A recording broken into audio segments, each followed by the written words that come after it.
Terkait dengan Lukas NMB yang diduga bermain judi di luar negeri, Maki telah mendapatkan data dari orang-orang yang sekitarnya bahwa memang betul ada dugaan permainan judi di 3 negara, Manila, di Singapura, dan juga di Malaysia. Ada di Malaysia itu misalnya Hotel Kokok Sentosa, terus tempat kasino Malaysia Genting Highland, dan kemudian di Filipina adalah Soler Resort and Casino Entertainment. Dan juga perjalanan ini selalu diikuti oleh beberapa temannya, dan kelihatan Pak Lukas bulan Juli itu sehat karena bisa berjalan di bandara Singapura dan cukup jauh berjalannya. Kami punya videonya.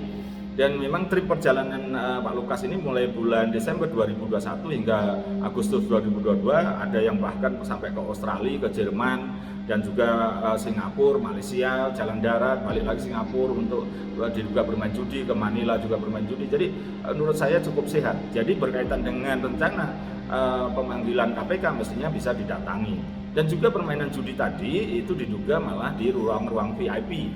Di Genting Highland itu kami punya fotonya, itu di ruang VIP yang khusus itu, karena artinya untuk level tinggi.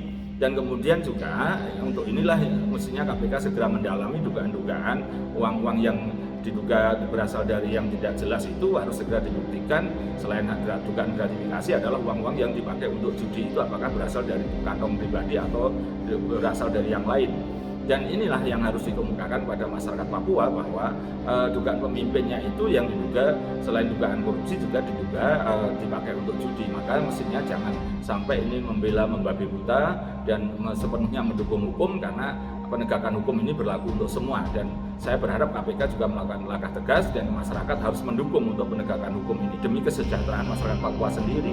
Saya sampai prihatin karena apa? Masyarakat Papua masih miskin, tapi kemudian pemimpinnya malah justru diduga bermain judi dan judi yang sangat elit itu. Dan inilah yang harusnya dibenahi kita bersama. Dan pada posisi inilah masyarakat Papua harus mendukung penegakan hukum supaya masyarakat Papua sejahtera.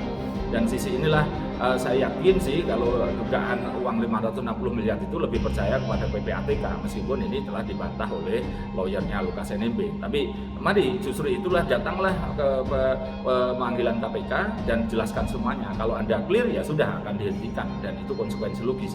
Tapi kalau diduga tidak bisa membuktikan ya nanti ada konsekuensi-konsekuensi hukumnya. Sekian, terima kasih.